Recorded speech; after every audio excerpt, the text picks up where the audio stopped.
Hello बच्चों, let's see the question. The question says HF hydrogen fluoride does not act as Lewis base when it combines with. So हमें बताना है कि हमारा जो HF है ये लुईस बेस कब एक्ट नहीं करेगा जब ये फॉलोइंग स्पीशीज के साथ रिएक्ट करे.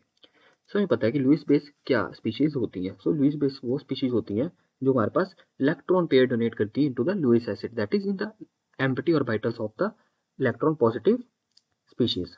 मतलब कि जिस स्पीशीज में हमारे पास एम्प्टी ऑर्बिटल्स प्रेजेंट होते हैं वो हमारे पास लुईस बेस से इलेक्ट्रॉन्स या इलेक्ट्रॉन्स पेयर एक्सेप्ट करते हैं. सो एक्चुअली हमें बताना है कि हमें वैसी स्पीशीज बतानी है कि जिसमें हमारा HF जो है वो इलेक्ट्रॉन डोनेट नहीं कर सकता. मतलब उसमें या तो एम्प्टी ऑर्बिटल्स प्रेजेंट नहीं है या वो अपनी मैक्सिमम स्टेट में प्रेजेंट है. सबसे पहले की अगर हम बात करें तो यहाँ पे हमारे पास प्रेजेंट है ClF5 जिसकी हमारे पास ऑक्सीडेशन स्टेट है यहाँ पे +5.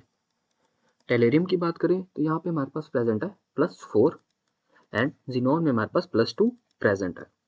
अगर क्लोरीन की बात करें तो यहाँ पे हम देख सकते हैं कि इसके पास एम्प्टी ऑर्बिटल्स प्रेजेंट है जिसके कारण ये इजीली हमारे पास HF से इलेक्ट्रॉन पेयर एक्सेप्ट कर सकता है.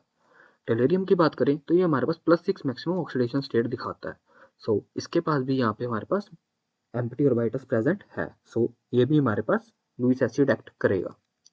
जिनॉन F2 की बात करें तो यहाँ पे अगर हम देखें तो हमें पता है जो जिनॉन का स्ट्रक्चर होता है वो कैसा होता है. यहाँ पे हमारे पास 2 सिंगल बॉन्ड्स होते हैं फ्लोरीन के एंड हमारे पास 3 लोन पेयर्स प्रेजेंट होते हैं. तो यहाँ पे अगर हम देखें हमारे पास यहाँ पे 3 लोन पेयर्स भी प्रेजेंट है और यहाँ पे हमारे पास फ्लोरीन के बॉन्ड्स भी बने हुए हैं.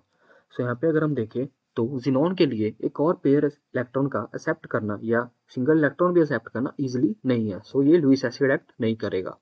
सो जो हमारा HF है ये हमारा जिनॉन F2 के साथ लुईस बेस एक्ट कर ही नहीं सकता. So our C option is correct. That is, xenon F2 cannot act as Lewis acid, or we can say that HF cannot act as Lewis base with xenon F2. So I hope you understood it well.